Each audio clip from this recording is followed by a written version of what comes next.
ତିନୋଟି ଜିନିଷର ମୂଲ୍ୟ ତିନି ଶ୍ରେଣୀର ଲୋକ ଭଲ ଭାବରେ ବୁଝିପାରନ୍ତି। ପ୍ରଥମଟି ହେଲା ଅସୁସ୍ଥ ଶରୀରର ଲୋକ ଗୋଟେ ସୁନ୍ଦର ଶରୀରର ମୂଲ୍ୟ କ'ଣ ବୁଝିପାରେ।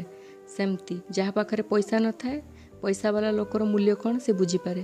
ଯାହା ପାଖରେ ସମ୍ପତ୍ତି ନଥାଏ ଜମିର ମୂଲ୍ୟ କ'ଣ ସେ ବୁଝିପାରେ। ସେମିତି ସମୟ ଥାଉ ଥାଉ ନିଜ ପାଖରେ ଯାହା ଅଛି ନା ତାକୁ ତୁମେ ସମ୍ଭାଳିକି ଯତ୍ନ ସହକାର ରଖ। ନିଜର ଯଦି ଗୋଟେ ସୁସ୍ଥ ଶରୀର ଅଛି ତାକୁ ସୁସ୍ଥ ରଖିବା ପାଇଁ ଚେଷ୍ଟା କର। ତୁମ ପାଖରେ ଯଦି ଅଳ୍ପ ବହୁତ ପଇସା ଅଛି ତାଙ୍କୁ ବଞ୍ଚେଇକି ରଖିବା ପାଇଁ ଚେଷ୍ଟା କର। ତୁମ ପାଖରେ ଯଦି ସମ୍ପତ୍ତି ବାଡ଼ି ଅଛି କିମ୍ବା ଜାଗା ବାଡ଼ି ଅଛି ନା ଭାଗ୍ୟରେ ଥିଲେ ସେସବୁ ଜିନିଷ ମିଳେ। ତ ସେ ଜିନିଷକୁ ସମ୍ଭାଳିକି ବହୁତ ଯତ୍ନରେ ରଖ। କାହିଁକିନା ଯାହା ପାଖରେ ଏସବୁ ଜିନିଷ ନାହିଁ ନା ଏଇସବୁ ଜିନିଷ ପାଇଁ ସେମାନେ କେତେ ଅଭାବରେ ଅଛନ୍ତି ନା ଥରେ ଯାଇକି ଚିନ୍ତା କରିକି ଦେଖ। ଗୋଟେ ହସ୍ପିଟାଲକୁ ଥରେ ଯାଇକି ଦେଖ ଗୋଟେ ବେଡ଼୍ରେ ପଡ଼ିଥିବା ଗୋଟେ ରୋଗୀକୁ ସିଏ ତୁମକୁ ଦୁଇ ଗୋଡ଼ରେ ଛିଡ଼ା ହେଇଥିବାର ଦେଖିକିନା ସିଏ ବି ଭାବେ କାଳେ ମୁଁ ସୁସ୍ଥ ହେଇଯାଆନ୍ତି କି ମୁଁ ବି ମୋ ଦୁଇ ଗୋଡ଼ରେ ଛିଡ଼ା ହେଇପାରନ୍ତି। ଯାହାର ମୁଣ୍ଡ ଗୁଞ୍ଜିବା ପାଇଁ ଖଣ୍ଡେ ଜାଗା ନାହିଁ ନା ସେ କେବେ ଭାବିବ କେମିତି କ'ଣ ମୁଁ ଖଣ୍ଡେ ଜାଗା ଥିଲେ ନା ମୁଁ ଆଜି ନିଜ ଘରେ ଛାତି ଫୁଲେଇକି ମୁଣ୍ଡ ଗୁଞ୍ଜି ପାରିଥାନ୍ତି।